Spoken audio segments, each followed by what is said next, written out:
organise toujours la compétition. Donc, concernant vos ombres de deux au Soudan, donc, comment se présente pour ce match?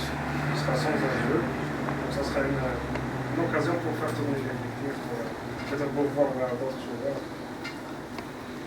Bonjour à tout le monde. Là où vous avez tout faux, c'est le terme sans enjeu. Il n'y a peut-être pas d'enjeu au niveau du résultat, mais il y a beaucoup d'enjeux sportifs. Beaucoup d'enjeux sportifs. Quand je pars du principe qu'il y a 25 titulaires potentiels, c'est pas un plaisir que je fais aux joueurs qui vont démarrer le match, qui vont partir au Soudan. C'est une occasion pour eux de montrer beaucoup de choses. Et je suis vraiment très content de pouvoir aligner d'autres joueurs, de pouvoir faire jouer la concurrence et d'avoir mis quelques joueurs au repos en vue des prochaines rencontres. Mais ce n'est pas un match qui n'a pas d'enjeu, au contraire. Il y a beaucoup d'enjeux.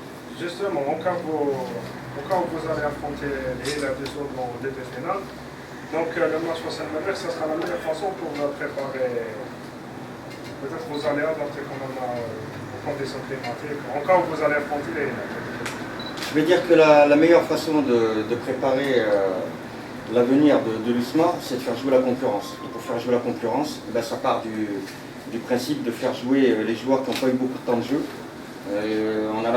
J'ai la chance aujourd'hui d'avoir récupéré quelques joueurs qui étaient blessés, aujourd'hui rétablis.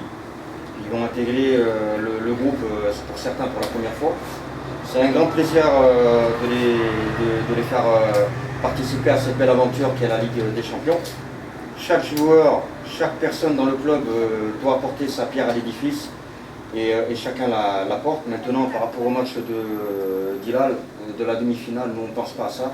On pense au match de Merrikh et l'objectif très précis de faire jouer la concurrence et donner du temps de jeu à des joueurs qui le méritent.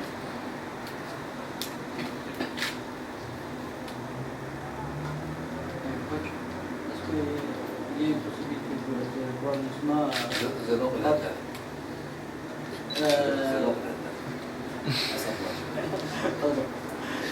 Il oublie vite, hein? الهداف يلوبي ايه الهداف تيجي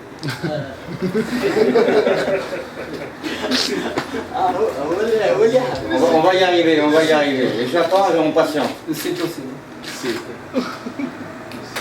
Alors la question. Est-ce qu'on peut voir l'USMA battre le record africain concernant le maximum des points que vous avez gagné avant, vous avez gagné 15 points.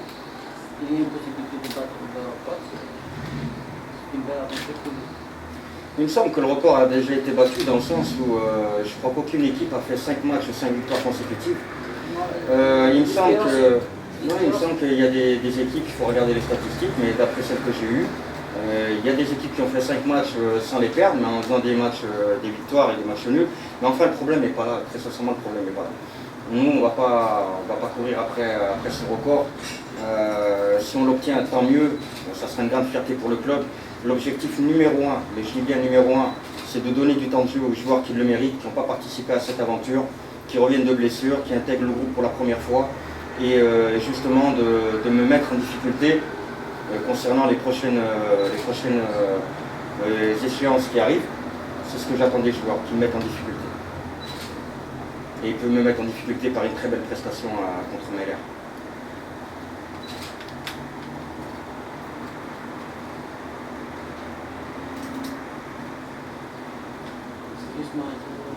Avec 15 ou 16 joueurs. La même équipe, l'adversaire, on va jouer avec presque la deuxième équipe de l'équipe de Merrikh. C'est concernant la génération de l'époque qui avait participé à cette rencontre avec la deuxième équipe. Alors deux points. Le premier point, c'est comment vous savez qu'on va se déplacer avec 16 joueurs? Parce que je l'ai dit à personne et je vais le répéter encore aujourd'hui. La liste, elle sera donnée à la fin de l'entraînement. Ça, c'est le premier point. Donc personne là, ce que vous voyez sur Internet, dans les forums, tout ça, je ne sais pas d'où ils tiennent ces informations. L'information, elle est dans ma bouche. Et là, elle est fermée avec une fermeture éclair. Elle n'a pas été dévoilée. Donc ce qui circule, je ne sais pas d'où ça vient, mais en tout cas pas de moi. Ça, il faut bien que je le précise pour pas que les gens croient que je suis fou et que je donne ma liste 48 heures, 3 jours avant. D'accord? Maintenant, le deuxième point. Vous pensez sincèrement que je vais lire et écouter ce que les entraîneurs adverses racontent? Je ne crois pas une seconde. Je ne crois pas une seconde. Moi, je pense que les joueurs de Melier vont avoir à cœur de nous faire tomber. Et nous, on va avoir à cœur d'y aller pour gagner. Je pense que ça va être un vrai combat, un vrai match de Coupe d'Afrique. Et ça ne va pas être un match amical, loin de là. Parce que nous, les deux entraîneurs, nous sommes sur la même longueur d'onde. On va le jouer pour gagner ce match.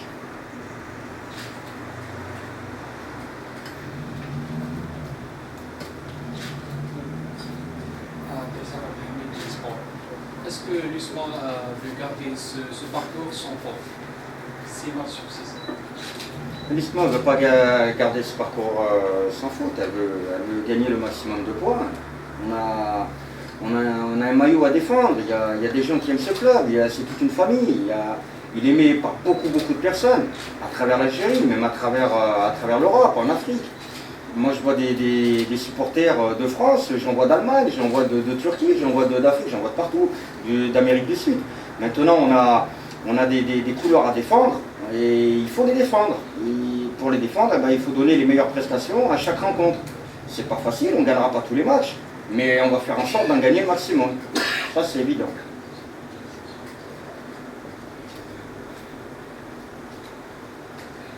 Coach, concernant avec des autres professionnels, le calendrier de octobre et septembre.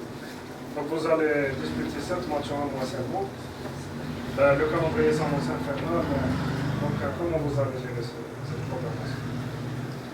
Si je n'avais pas connaissance de la manière dont j'allais gérer le calendrier, ça poserait un gros problème pour moi en tant qu'entraîneur. Donc il faut savoir qu'avant que le calendrier soit dévoilé, on avait déjà des informations, on n'a pas attendu de... On n'attend pas, vous savez que nous, on prend les devants, on anticipe. On n'attend pas que le calendrier soit dévoilé pour mettre en place une stratégie. Non. Nous, on était déjà au courant qu'on avait déjà beaucoup de matchs à jouer, des matchs en retard qui vont... voilà, des matchs repoussés comme le MCO, comme le MOB. Donc voilà, on s'est préparé, ça passe par une gestion de l'effectif, une gestion très intelligente. Après, ce que les gens ne vont pas comprendre, c'est... Si on arrive à gagner 2-3 matchs consécutifs, les gens ne vont pas comprendre. Mais pourquoi le coach il change? Pourquoi il change de l'équipe qui gagne? Et le discours il va être là, il va être pointé du doigt. Mais arrive à un moment donné, il n'y a pas le choix. Même si l'équipe gagne, avec tous les matchs qui arrivent, mais je vais être obligé de faire tourner l'effectif. Les joueurs ils ne vont pas tenir. Ils ne vont pas tenir. C'est juste pas possible. Ils ne tiendront pas. Mais les gens, ceux qui ne connaissent pas le football, ils ne comprennent pas ça. Ceux qui comprennent le football, ils vont le comprendre. Mais les méconnaisseurs du football, ils vont dire, c'est quoi ce coach? Il est fou, il change une équipe qui gagne, il enlève des joueurs, il en met là. Il faut faire jouer tout le monde. Pour faire progresser un groupe, il faut faire jouer tout le monde. C'est une concurrence honnête et loyale. Ça part de là. Il ne faut pas négliger un joueur. Je le répète, il n'y a pas de remplaçant à l'USMA. Il y a 24-25 titulaires potentiels. Partant de là, les joueurs qui vont être alignés au Soudan, malgré les joueurs que je vais laisser au repos, c'est des titulaires à part entière du groupe. C'est pas le reste de l'équipe, c'est pas les remplaçants, c'est pas l'équipe 2. Vous voyez la différence? C'est qu'il a dit tout à l'heure, Garzito va mettre l'équipe 2 de Melier. Moi je ne le vois pas comme ça à l'USMA. Je ne veux pas mettre mon équipe 2. Je veux mettre d'autres titulaires qui vont composer le 11 de départ. Je le vois comme ça.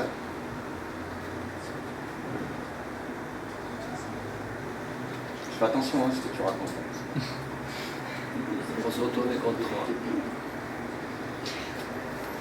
C'est bon déjà? Allez, merci.